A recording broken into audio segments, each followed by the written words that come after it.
உலக விஞ்ஞானிகள்லாம் அழுகுறாங்க. நம்ம எல்லாரும் சேர்ந்து 1990ஆவது ஆண்டு உமிழ்வோடு நின்றுக்குவோம், இல்லைன்னா உலகம் பேரிடரை சந்திக்கணும் அப்பயே வான் பண்ணாங்க. இவ்வளவு பில்லியன் டன்ஸை கார்பன் டை ஆக்சைடு கக்கணுன்னே அதனுடைய வேலை என்னன்னு கேட்டிங்கன்னா, கார்பன் டை ஆக்சைடு வந்து வெப்பத்தை கடத்தாமல் இங்கேயே வச்சுக்கும். டிகிரி வெப்பநிலை உயரும், அதனால பெரிய மாற்றங்கள் ஏற்பட்டு உலகத்துக்கே பேராபத்துன்றாங்களே சார். கண்ணுக்கு நாகரிகமும் பொருளாதாரத்தையும் முதல்ல வைக்கிறாங்களே உள்ள அரசியல் தலைவர்கள், இயற்கையை பாதுகாத்தால் எல்லாரும் வாழலாம் அப்படிங்கிற எண்ணம் இன்னும் வரல. இப்படி ஒரு தடுமாற்றத்தை கொண்டு வந்து இனிமேல் வானிலை எல்லாம் எல்லாருமே தடுமாற்றத்தில் விட்டுட்டாங்க. ஒரு ஹில்லே ஒரு மலையே நகர்ந்தால் தான் நிலச்சரிவு. அது வயநாட்டில் நடந்தது. வயநாட்டில் உங்களுக்கு 86,000 ஸ்கொயர் மீட்டர் ஒரு மலை. சார் இப்போ குறிப்பாக 1896 இருந்து 2013 உருவான பெரும்பாலான புயல்கள் வட தமிழகத்தை தான் அட்டாக் பண்ணிது. இதுக்கு காரணம் என்ன சார்? அதுங்க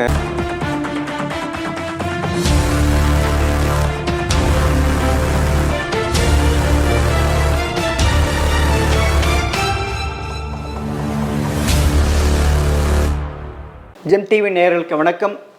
6ஆம் அறிவு பகுதியில் அண்ணா பல்கலைக்கழக பேரிடர் மேலாண்மை சிறப்பு பேராசிரியர் டாக்டர் ராமச்சந்திரனை சந்திப்பவர். வணக்கம் சார். வணக்கம் சார். சார், சமீபத்தில் நடந்த பெஞ்சல் புயலால் திருவண்ணாமலையில் ஏற்பட்ட நிலச்சரிவு பற்றி என்ன சார் நினைக்கிறீங்க? பெங்கல் புயல் வந்துங்க திருவண்ணாமலையை மட்டும் தாக்கலை. அது நம்ம கடலூர் மாவட்டத்திலிருந்து விழுப்புரம், திண்டிவனம், திருவண்ணாமலை, அப்படியே உங்களுக்கு ஊத்தங்கரை, தருமபுரி, அப்படியே போய் உங்களுக்கு மலபார் வடக்க போய் பெங்காலில் போய் இறங்கிடுச்சு. 4 நாள் ஆச்சு. என்னன்னு கேட்டிங்கன்னா, இந்த மாதிரி புயல் சின்னத்தை இன்னும் வரலும் வரலாறு பார்த்ததில்லை. இது உண்மையில் இது வந்து என்னன்னு கேட்டிங்கன்னா, நகர்வு வந்து இந்தோனேசியா பக்கத்துலேருந்து வந்து நேர் மேற்கே போய் இலங்கைக்கு தெற்கே தான் இருந்தது. அப்புறம் அது அதனுடைய நகர்வு வந்து நேராக வடக்க வருது. இலங்கையினுடைய கிழக்கு கடற்கரை ஓரமாகவே வந்து அம்பாறை, திருவோணமலை எல்லா பகுதியிலையும் ஒரு அடி அடிச்சுட்டு அப்படியே நம்மளுடைய தென்னிந்திய பகுதிக்கு வருது. தென்னிந்திய பகுதிக்கு வரும்பொழுது அது வந்து ஒரு காற்றழுத்த தாழ்வு மண்டலமாக தான் இருந்தது. அதனுடைய வேகமும் வந்து பார்த்திங்கன்னா, காற்றினுடைய வேகம் வந்து ஒரு 15 கிலோமீட்டர் 20 கிலோமீட்டர் வேகத்திலேயே இருந்தது. அப்புறம் 10 கிலோமீட்டருக்கு வந்தது. அப்புறம் கிளின்னு 30-40 கிலோமீட்டர், அப்புறம் 10 கிலோமீட்டர் வந்தது. ஆகவே அதனுடைய நடத்தையில் வந்து முன்னும் பின்னுமாக இருந்தனால அதை வந்து சரியாக கணக்கிட முடியல. அப்புறம் மந்த நிலை வந்துச்சு. மந்த நிலை வந்துட்டு திருப்பி வேகம் எடுக்குது. அப்புறம் நீங்கள் அதே இதில் வந்து அந்த கல்ஃப் ஆஃப் மன்னாருங்கிற ராமேஸ்வரம் பகுதியிலேருந்து உங்களுக்கு தஞ்சை மாவட்டம் வரவரையிலும் ஒரு சாதாரண காற்றழுத்த தாழ்வு மண்டலம் வந்து அப்புறம் அதிக அழுத்த தாழ்வு மண்டலமாக மாறுது. ஒரு 2 நாட்களுக்கு அங்கேயே மழை அடிக்குது. அதை அடிச்சுட்டு கொஞ்சம் நகருகிற போது அது அதிவேக கொஞ்சம் புயலாக மாறுது. புயலாக மாறின இந்த 3 நடவடிக்கை, ஒன்று முதல் காற்றழுத்த தாழ்வு மண்டலம், ரொம்ப நாள் காற்றழுத்த தாழ்வு மண்டலமாக இருக்குது. 24ஆம் தேதியிலேருந்து அப்படியே மெதுவாக நகர்ந்து 29ஆம் தேதி வரலும் வந்து உங்களுக்கு அது உயர் ரொம்ப அழுத்தமான காற்றழுத்த தாழ்வு மாறுது. அப்புறம் உங்களுக்கு திடீர்னு வந்து உங்களுக்கு அது புயலாக 60 கிலோமீட்டருக்கு மேலே 90 கிலோமீட்டர் வரலும் வேகத்தை எடுக்குது. புயலாக வருது. திடீரென்று புயலாக வந்து அப்புறம் அதனுடைய மந்த நிலை, அந்த புயலும் மந்த நிலையாக மெதுவாக தான் கடற்கரையை கடக்குது. 9 மணிக்கு 10 கிலோமீட்டர் 12 கிலோமீட்டர் வேகத்தில். இது மாதிரி புயல் வந்து இனிவரையிலும் எந்த வரலாற்றில் இல்லை. என்னன்னு கேட்டிங்கன்னா, இல்லைங்க நேர்கோடுகளில் அது நேராக தான் போகும். அதோட பாதை நேராகவே தான் இருக்கும். இது வளைந்து வந்து ஒரு குடிகாரன் பிழைப்புங்கிற மாதிரி வளைந்து வந்து கடைசியாக வந்துங்க சரி அதனுடைய நேர்பாதை இறுதியாக நேர்பாதையை கணக்கெடுத்தால் சென்னைக்கும் நெல்லூர் கடையில் தான் அடிக்கணும்.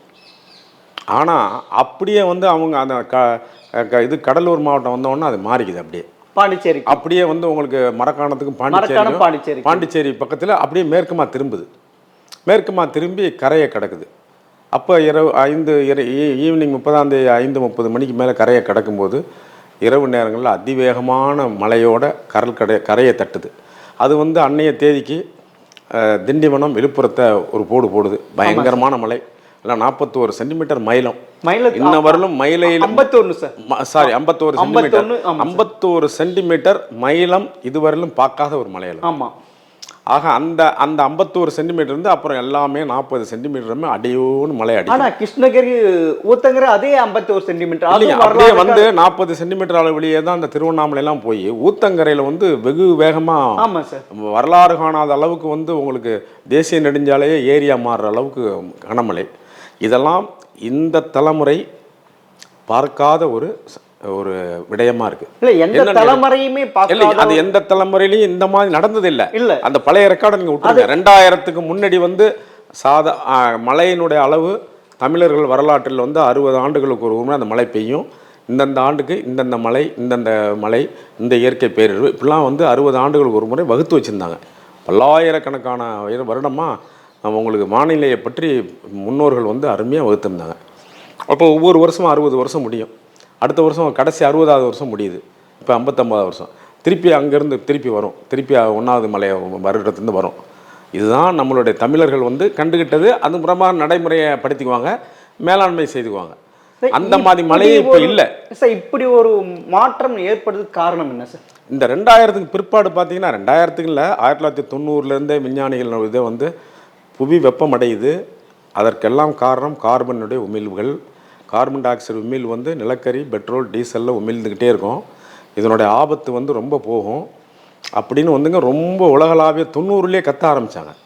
அப்புறம் 97ல் கியோட்டோ புரோட்டோகால்ங்கிற அந்த உச்சி மாநாட்டில் தான் வெடிக்குது. இல்லைங்க, கியோட்டோ ஜப்பானில் 97 டிசம்பரில் வந்து கியோட்டோ புரோட்டோகாலில் தான் வெடிக்குது. உலக விஞ்ஞானிகள்லாம் அழுகுறாங்க. நம்ம எல்லாரும் சேர்ந்து 1990வது ஆண்டு உமிழ்வோடு நின்றுக்குவோம், இல்லைன்னா உலகம் பேரிடரை சந்திக்கணும். அப்பயே வான் பண்ணாங்க. 90னா அன்னைக்கு தேதிக்கு 22 billion ton carbon dioxide வந்து யாரும் கேட்கல. அப்படியே கேட்காம இப்போ 2000, 2010, 2020 இந்த 30-40 ஆண்டுகளில் கிட்டத்தட்ட 60% கூடுதலான கார்பன் டை ஆக்சைடு உமிழ்வு.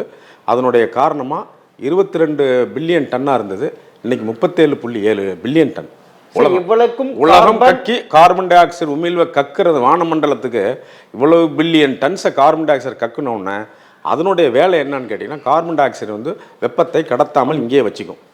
அப்போ கூடுதலான வெப்பம் வந்து இன்னைக்கு வெப்பம் சூழ்நிலை தாங்க முடியாத அளவுக்கு இருக்கிறோம். எப்படி ஓசோன் மண்டலம் மாதிரி தடுக்கிற மாதிரி இது வெப்பத்தை தரும். இது வெப்பத்தை தடுக்காதுங்க, வெப்பத்தை வந்து தக்க வைக்கும். பூமியை விட்டு வேலை விடாது. அந்த காலத்துல வந்து உங்களுக்கு கார்பன் டை ஆக்சைடு வந்து உமிழ்வுகள் இல்லாத காலத்துல மாலை நேரத்துல வெப்பம் கடத்திடும். அப்போ 6 மணிக்கு குளிர் வரும், 7 மணிக்கு குளிரும். மக்கள்லாம் அமைதியாக தூங்குவாங்க. No fan, no AC, nothing. இயற்கையான காற்றோடு வருவாங்க. 11 மணி, ராத்திரி 11 மணிக்கெல்லாம் குளிர் வரும். ஜமுக்காலம் போட்டு போத்துவாங்க அந்த காலத்தில். அந்த ஜமுக்காலங்கிற வார்த்தையெல்லாம் இப்போ இல்லை. காலம் அப்படியே மறைஞ்சிருச்சு. இப்போ வந்து இந்த 2000க்கு பிற்பாடு கார்பன் உமிழ்வும் இயற்கை பேரிடரும் சமமாக வருது. இதுவும் அதிகமாகுது. இந்த இயற்கை பேரிடம் வேறு எந்த காரணிகளையும் சொல்ல முடியல. அப்போ நீங்கள் சொல்கிறது பார்த்தீங்கன்னா, வரும் காலத்தில் பூமி வாழ தகுதற்ற கோளாக மாறுவதற்கு வாழ தகுத கோளா இல்லை, வாழ்க்கையே இருக்காது. இல்லை, உங்களுக்கு உயிரினம் வந்து உங்களுக்கு இவ்வளவு உமிழ்வுகள் போகுது, இவ்வளவு பேரிடர்கள் வருது. உலகமே இப்போ 2015க்கு பிற்பாடு உலகமே மொழி பிதுங்கிருக்கு. என்ன இப்படி நம்ம நாட்டுக்கு நடக்குதுன்னு. திடீர்னு அரேபியா நாட்டில் ஒட்டகம் வந்து ஐஸை பார்க்குது. சகாரா பாலைவனத்தில் ஒட்டகம் ஐஸை பார்க்குது. லட்சக்கணக்கான வருஷமா நடந்தது இல்லை, திடீர்னு வந்தது. பாரிஸில் நல்லபடியாக போயிட்டு இருக்காங்க, திடீர்னு மழை வருது, வெள்ளம் வந்து எல்லா அடிச்சு நொறுக்குது. ஸ்பெயினில் வெள்ளம். இப்படி இங்கிலாந்துல ஒரு பகுதியில் பனி கொட்டுது, இன்னொரு பகுதியில் வெள்ளம், மழை. அதாவது இந்த ஆண்டு இந்த வருஷமா அடர்த்தியான பனி, வரலாறு காணாத அளவுக்கு பனி முடக்கம் வட துருவங்களில். இதெல்லாம் என்னன்னு காட்டிங்கன்னா, வட துருவங்கள் பார்க்காத ஒரு ஐஸ் மலை, ஐஸ் மலைகள் போன்றது. தென் துருவங்கள் பார்க்காத புயல், சீற்றம், இந்த ஹரிக்கேன்கிறது, டைஃபூன்கிற இந்த மேலை நாடுகளில் நமக்கு ஈக்குவலான அது வந்து நெருப்பு, அனலுமாக மின்னலும் காற்றும் மழையுமா சேர்ந்து அடிக்கிறது. திடீர்னு காற்றோட சேர்ந்து அடித்து அப்படியே அள்ளிட்டு போயிடும். இதெல்லாம் இந்த பேரிடர்கள்லாம் வந்து பார்த்திங்கன்னா இந்த 30-40 ஆண்டுகளில் தான் பார்க்குறோம், உலக மக்கள் பார்க்குறாங்க. விஞ்ஞானிகளும் அன்றாடம் அது வரும்போலாம் எல்லாமே ஆய்வுகளை கணிக்க முடியல. விஞ்ஞானிகளால் என்ன செய்ய முடியலன்னா, இதை கணிக்க முடியலன்னு இதை என்ன பண்ணிட்டாங்க, கிளைமேட் எக்ஸ்ட்ரீமிட்டிஸ் அல்லது அன்பிரடிக்டபிள் ஈவெண்ட்ஸ், எக்ஸ்ட்ரீம் ஈவெண்ட்ஸ் அப்படிங்கிற கிளாசிஃபிகேஷனில் இன்னைய வரலும் ஐநாவினுடைய அங்கமான ஐபிசிசி அப்படியே சொல்லி அந்த ஐபிசிசி வந்து இல்லைங்க, இந்த கிளைமேட் எக்ஸ்ட்ரீமிட்டிஸ் நிறையா இருக்கும், எமிஷனை குறைங்க, அதாவது கார்பன் உமிழ்வு குறைங்க. சார் நீங்கள் சொல்கிறேன்னா இப்போ கார்பன் உமி குறைச்சி தான் ஆகணும், கட்டாயத்துக்கு நம்ம வந்துட்டோம். கண்டிப்பான கழுத்தை இயற்கை கழுத்தை நெருக்குது. ஆனால் உலகம் வந்து 2030க்குள்ளே வந்து 35% வந்து மரபுசாரா எரிசக்திக்கு போயிடணும்னு எல்லாரும் 198 நாடுகளும் கையெழுத்து போட்டிருக்காங்க. இதில் 5 நாடுகள் தான் பெரிய திருடர்கள். நம்ம 3வது இடத்துல இருக்கோம். இந்தியா முதல், USA, நம்ம வந்து 2வது சைனா, 3வது நமக்கு இந்தியா, 4வது வந்து ரஷ்யா, 5 ஜப்பான். சார் நீங்க சொல்றீங்க இதுக்கு முழுக்க முழுக்க இப்ப காரணம் வந்து சீனாவும் இந்தியாவும் சொல்றாங்க. இதுக்கு முன்ன வளர்ந்த நாடுகள் செஞ்ச ஹிஸ்டாரிக்கல் எமிஷனுங்க. நம்ம சம்பாதிக்கிறோம். நம்ம உலக பேச்சுவார்த்தையில் இன்னும் முட்டுக்கட்டை இருக்கிறது. நீங்கள்லாம் வரலாற்று மீள்வு கூட போட்டீங்க. நாங்கள் 1960க்கு பிற்பாடு தான் கொஞ்சம் கொஞ்சமாக எந்திரிக்கிறோம் நம்மளுடைய. ஆனால் நீங்கள் சொல்கிறத பார்த்தா அமெரிக்கா தெரிந்த மாதிரி இல்லையே சார். அவங்க மொத்தமே எல்லாமே ஆர்டிஃபிஷியலாக தானே போகுது. உங்களுக்கு அமெரிக்காங்கிற ஒரு நாடுங்க, அந்த அமெரிக்காவோட அரசியல் தலைவரும் அமெரிக்காவும் ரொம்ப சுயநலமான நாடு. என்னன்னு கேட்டிங்கன்னா, தன் வளம் குறையக்கூடாது, தன் மக்கள் வந்து எந்த காலத்திலும் எதுலேயும் நாகரிகத்தினுடைய குறைவு வந்துடக்கூடாது. அவர்களுடைய அன்றாட நாகரிகத்தினுடைய இதில் சின்ன குறைகள் வந்துடக்கூடாது. அவர்களுக்கு நல்ல உணவு வேண்டும், நல்ல நீராதாரம் வேணும், எல்லாமே அவர்களுக்குன்னு சுயநலமான ஒரு பெரிய நாடு. ஆனால் அது வந்து இன்றைய அளவிலும் வந்து கார்பன் மீள்வை ஏற்காமல் கையெழுத்தே இடல உலக நாடுகளில். ஆனால் அவங்க பெரிய நாடு, தொழில்நுட்பம் வளர்ந்துட்டாங்க. அவங்களுடைய வாதம் என்னன்னு கேட்டிங்கன்னா, அன்றைக்கி உலக அரங்கில் நாங்கள் 2040க்குள்ளே நெட் ஜீரோ கார்பனுக்கே வந்துடுவோம், உமிழ்வை குறைச்சிருவோம், நீங்களாம் குறைங்க அப்படின்னு அவங்க ஒரு பெரிய ஆணவ பேச்சு இருக்குது. அது உலகம் எல்லாம் பார்த்துக்கிட்டு இருக்காங்க. இன்னொரு 10 ஆண்டுகளுக்குள்ளே எல்லாருமே எல்லாம் சந்திக்க வேண்டியிருக்கோம். எல்லாரும் செய்யலைன்னா கொலாசலண்டுமாங்க ஒரு பெரிய முடிவுக்கு வருவோம். சார் உங்களுக்கு ஒன்று சார், 2050க்குள்ள 2250க்குள்ள 1.5 டிகிரி வெப்பநிலை உயரும், அதனால பெரிய மாற்றங்கள் ஏற்பட்டு உலகத்துக்கே பேராபத்துன்றாங்களே சார். சார் அதனால் 2015லேயே சார் இனிமேல் 1.1க்கு வந்துட்டோம், 0.1க்கு வந்துட்டோம். இன்னும் ஒரு 3 புள்ளி வந்துச்சுன்னா 1.5 தான் மேக்சிமம் த்ரெஷ்ஹோல்டு அல்லது அழுத்தம்.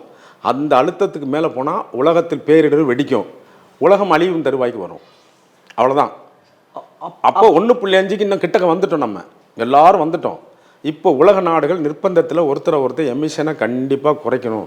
இப்போ உள்ள அஜர்பைஜானில் வந்து 2040க்குள்ளே இன்னும் கொஞ்சம் ஆழமாக எமிஷனை குறைப்போம், 2040க்குள் நம்ம வந்து ஒரு 40% எரிசக்தியை குறைச்சிருவோம் அப்படின்னு. ரொம்ப உங்களுக்கு என்னென்னா, ஒரு பக்கம் பொருளாதார சிந்தனை, ஒரு பக்கம் மக்கள் வளர்ச்சி, ஒரு பக்கம் வந்து இந்த பேரிடர்கள் சுற்றுச்சூழல்லாம் பார்க்கும் பொழுது கண்ணுக்கு நாகரிகமும் பொருளாதாரத்தையும் முதல்ல வைக்கிறாங்களே உள்ள அரசியல் தலைவர்கள்.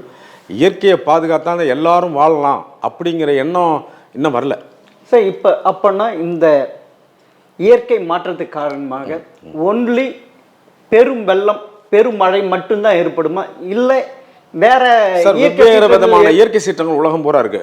வட துருவங்கள்ல வேற சீற்றங்கள் இல்லைங்க, டிராபிக்கல். நம்ம ஏரியாவில் வந்து இனிமேல் புயலோ மற்ற அடர் மழையோ இல்லை திடீரென்று வருகிற மழையால் திடீரென்று வெள்ளமோ பாதிப்புலாம் அபரிகரமாக இருக்கும். அது வந்து வானிலை அறிக்கையால் கணிக்க முடியாது. முன்னாடிலாம் வந்து உங்களுக்கு நீங்கள் சொன்னது போல் 1990க்கு முன்னாடிலாம் அடுத்த 24 நேரத்துக்குன்னு சொல்லுவாங்க, சொன்ன மாதிரி கேட்கும். ஆமாம் சார். இப்போ வானிலை அறிக்கை உருவாக்கி இப்போ 3 மணி நேரத்துலேயே கூட முடியல அவங்களால. அடுத்த இந்த பெஞ்சல் புயலை எப்படி நகருது, எப்படி பெண்கள் வந்து உங்களுக்கு உலகத்துக்கே பெரிய நமக்குன்னு இல்லை, இப்படி ஒரு தடுமாற்றத்தை கொண்டு வந்து இனிமேல் வானிலை எல்லாம் எல்லாருமே தடுமாற்றத்தில் விட்டுட்டாங்க சார். உங்களுக்கு ஒன்று சார், ஒரு பொதுவாக ஒன்று சொல்லுவாங்க, புயல் கடந்த பிறகு அமைதி. ஆனால் இந்த பெஞ்சல் புயல் அப்படியே தலைகீழாக மாறி போச்சு. இது வந்து உங்களுக்கு ரிவர்ஸ். இப்போ சார் எல்லாம் தலைகீழாக மாறதான் புவி வெப்பம். உங்களுக்கு நார்மலாக இருந்தால் அதுக்கு புவி வெப்பம் கிடையாது. புவி வெப்பமடைஞ்சிருச்சு, வானமண்டலத்தில் மாற்றம், வானமண்டலத்தில் மாற்றத்தினால கடல் சீற்றம், கடல் சீற்றத்தில் பூமியை தாக்கக்கூடிய சீற்றங்கள் வந்து வெவ்வேறு வேஷத்தில் வருது. திடீர்னு ஒரே நாள் 40 சென்டிமீட்டர் மழை பெய்தால், ஓராண்டுக்குள்ள அளவில் பாதி நாள் ஒரு 5 மணி நேரத்துக்கு பெய்தால் அந்த பூமி என்னவாகும்? அப்போ மேல் மண் திடீர்னு மண்ணை ஈரப்பதத்தை வாங்கின உடனே எல்லாம் அப்படியே வந்து அது விரிவடைஞ்சிடும். மண் ஈரப்பதத்தோடு விரிவடையும் போது தாய் மண் ராக்கு கிட்ட வரும் பொழுது அந்த மண் கீழே இறங்காது, தண்ணி இறங்காது. அப்போ இந்த மேல் மண் பிதுங்கும். மேல் மண்ணுக்குள்ளே ராக்கு எல்லாமே ஆட்டங்கண்டு ராக்கு முன்னாடி பாறை தான் முன்னாடி வரும், மண் பின்னால் வரும். அதனால் வந்து உங்களுக்கு வந்து இந்த நிலச்சரிவு கிடையாது. இது வந்து கண்டிப்பாக ஈரப்பதம் அதிகமாக ஒரு பர்டிகுலர் இடத்துல வரலாறு பார்க்காத ஈரப்பதத்தை வாங்கிடுச்சு. அதனால் வந்து இது நிலச்சரிவுன்னு கணக்கிடக்கூடாது. ஆனால் எல்லாரும் நிலச்சரிவு நிலச்சரிவுங்கிறாங்க. ஒரு சில பகுதிகள் மட்டும்தான் இது மறந்துருக்கு.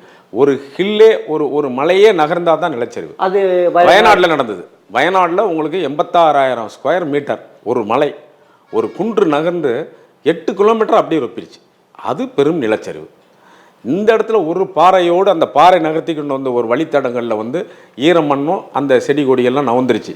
நீங்க சொல்றதை பார்த்தீங்கன்னா மேற்கு தொடர்ச்சி மலை மாறி கிழக்கு தொடர்ச்சி மாறி நடந்திருந்த வயநாட்டில் ஏற்பட்ட கதி திருவண்ணாமலைக்கு ஏற்பட்டு இருக்கு. அந்த வாய்ப்பு இங்க வராது. தாய் மண் அவ்வளவு உயரம் இல்ல. அந்த அதே மாதிரி அமைப்பாக இருந்து அந்த மண் தாய் மண் 50 அடி, மேல் மண் 50 அடி 60 அடி இருந்திருந்தா இந்த மலைக்கு வந்து அதை விட கூட இருந்திருக்கும்.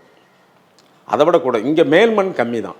உங்களுக்கு நம்ம ஊட்டி, வால்பாறை, மூணாறு, வயநாடு பகுதியெல்லாம் 50-60 அடி மண் நமக்கு நல்ல மண் வளம் உள்ளது. அப்புறம் அதுக்கு கீழே தான் வந்து பாறை பகுதி. அதனால் அந்த மண் வளம் எவ்வளவு தண்ணியை இழுத்து ஈர்ப்பு சோக்காகுதோ அந்த அளவுக்கு வந்து பாறை பகுதிக்கு போய் தட்டும் பொழுது அது அப்படியே நகர்ந்துடும். அப்போனா இப்போ நீங்கள் சொல்கிறீங்கன்னா மேற்கு தொடர்ச்சி மலையும் கிழக்கு தொடர்ச்சி மலையும் வாழ தகுதியற்ற மலைகளாக நினச்சிக்கலாமா? அப்படி சொல்ல முடியாது. வாழ தகுதியற்ற மலை இல்லைங்க. இனி வரும் அப்படி பார்த்தீங்கன்னா தூத்துக்குடி மலையே இல்லாத இடத்துல மலைகள் இல்லை. அந்த இடத்துல வந்து அவ்வளோ பெரிய மலை 91 சென்டிமீட்டர் மலை. காயல்பட்டணம். ஆமாம், காயல்பட்டணம் தூத்துக்குடியில் 91 சென்டிமீட்டர். கடலோர பகுதியில் அதிகமான உச்ச மழை பெய்தது அந்த வரலாறு தான் சார். இப்போ பார்த்தீங்கன்னா நிலச்சரிவு மண் சரிவு காரணம் இரவில் தான் ஏற்படுது.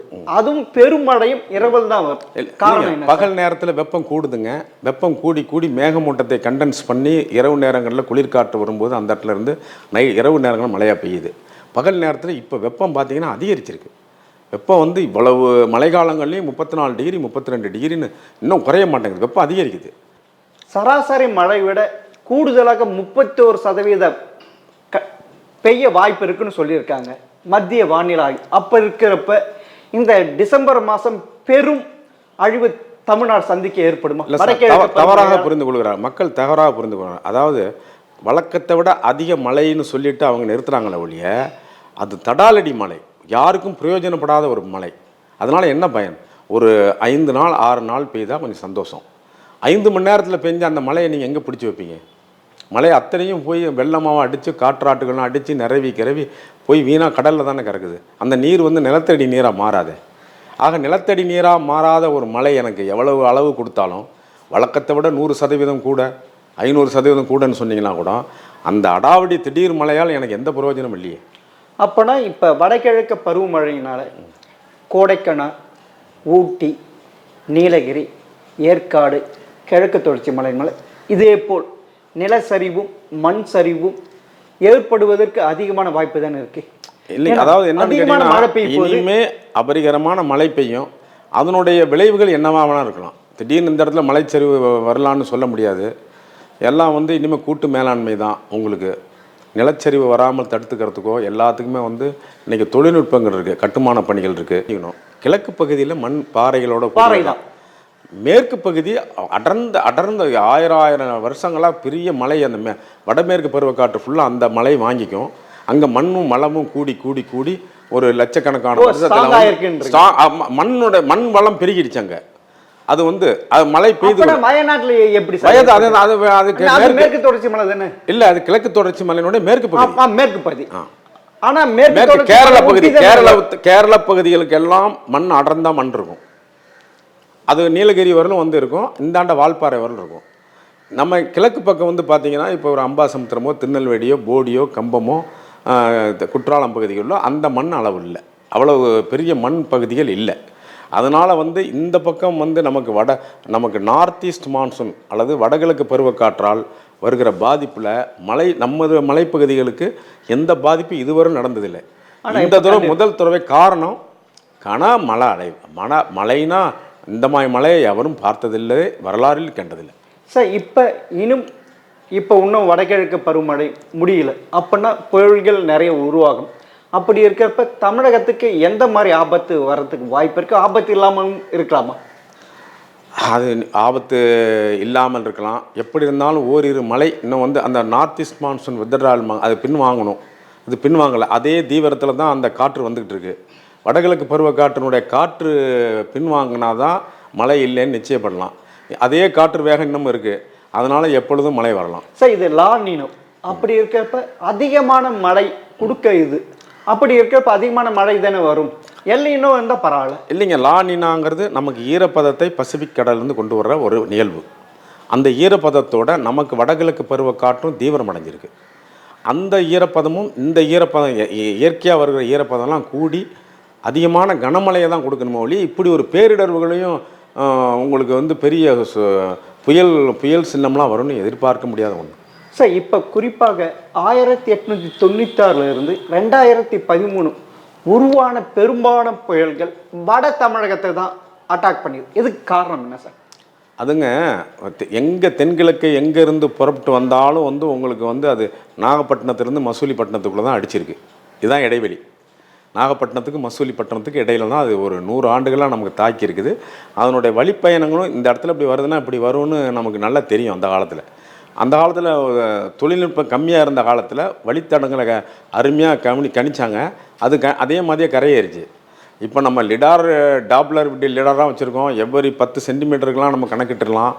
அப்படி இருந்த போதும் நம்மையும் ஏமாற்றி இயற்கை பேரிடர் வருது. இனிமேல் இயற்கை பேரிடர்கள் கூடும், தொழில்நுட்பத்தால் கண்டுபிடிக்க முடியாது. சார் இயற்கை பேரோடு ஒட்டி வாழணுமா இல்லை அதுக்கு சரி செய்ய நமது வாழ்க்கை முறையை மாற்றிக்கணும்? இல்லைங்க, சரி, எரிசக்தியை எல்லாரும் குறைக்கணும்.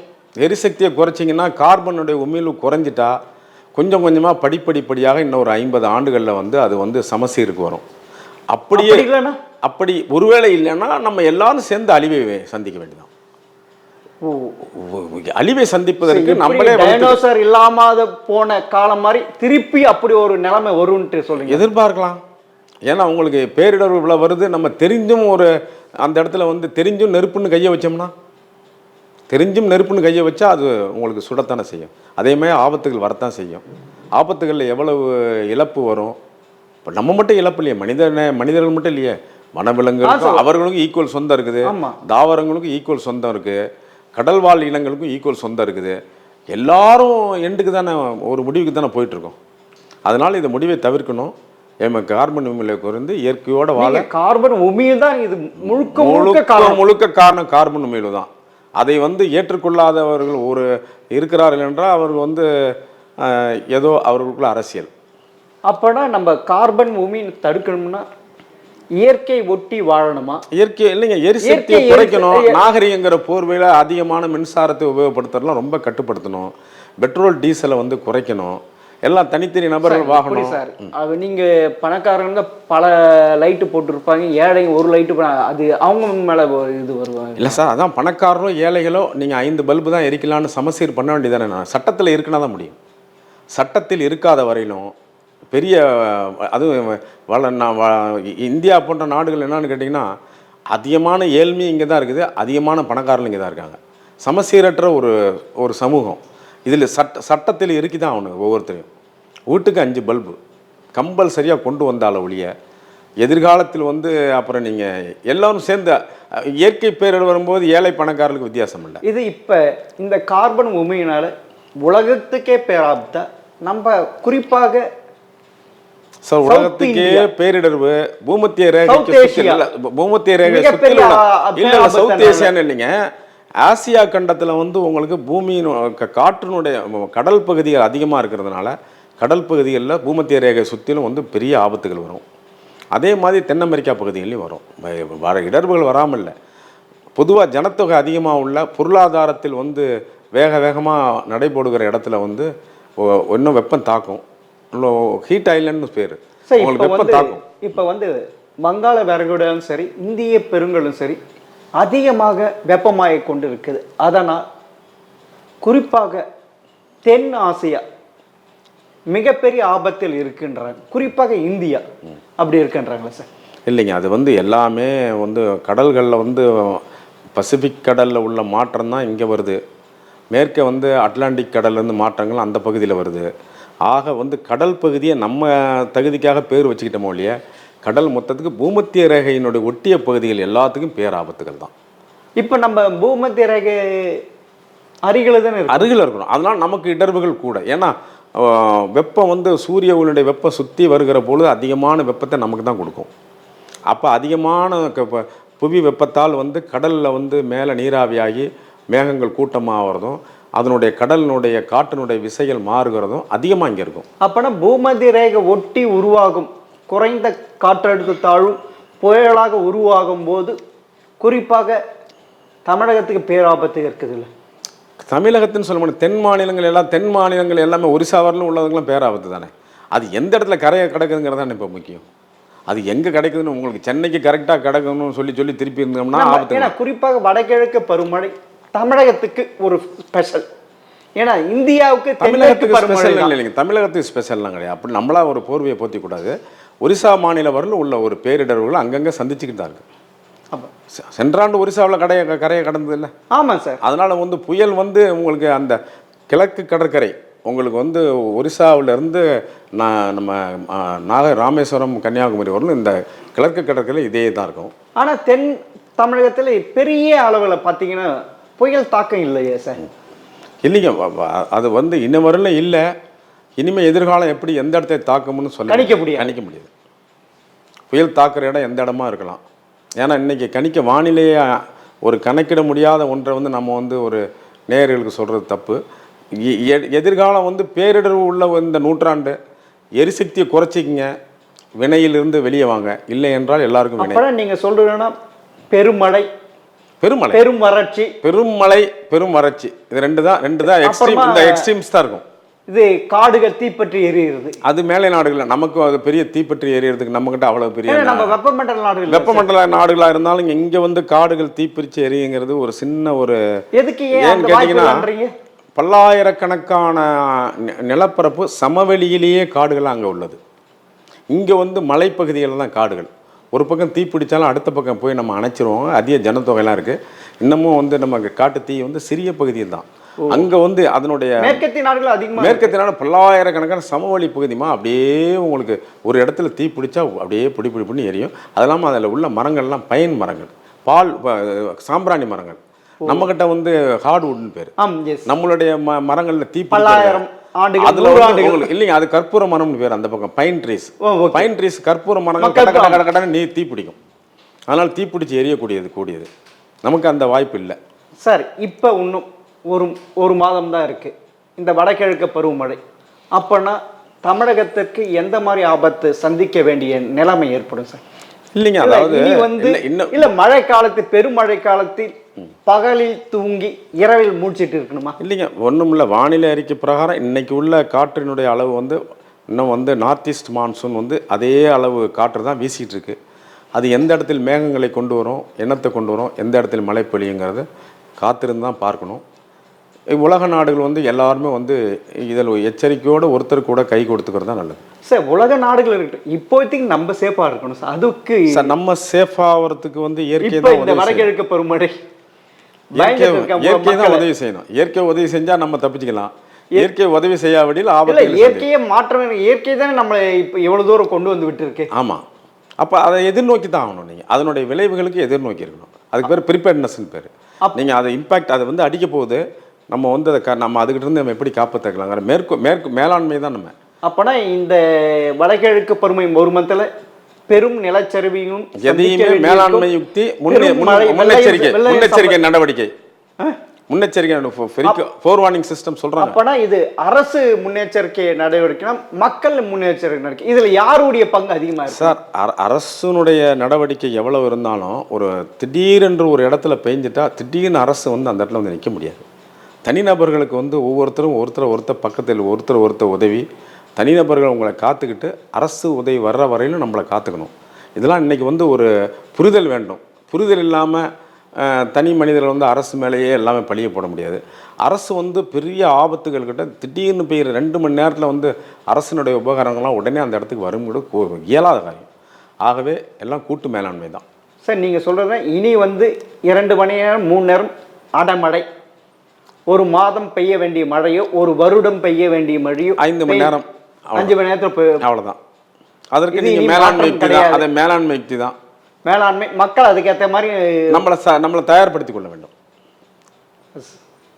சரி சார், இந்த இன்னும் ஒரு மாதம் இருக்கு வடகிழக்கு பருவம், நல்லதே நடக்கும்னு வேண்டிக்குவோம். இயற்கை அன்னை என்ன செய்யறான்னு பார்க்குறோம். உங்களுடைய தகவல் மூலம் எங்களுடைய நேயர்கள் என்ன புரிஞ்சுக்கிறாங்கன்னு பார்க்கலாம் சார். ஜெம் டிவிக்காக உங்கள் பொன்னான நேரத்தை வைக்க மிக்க நன்றி. நன்றி.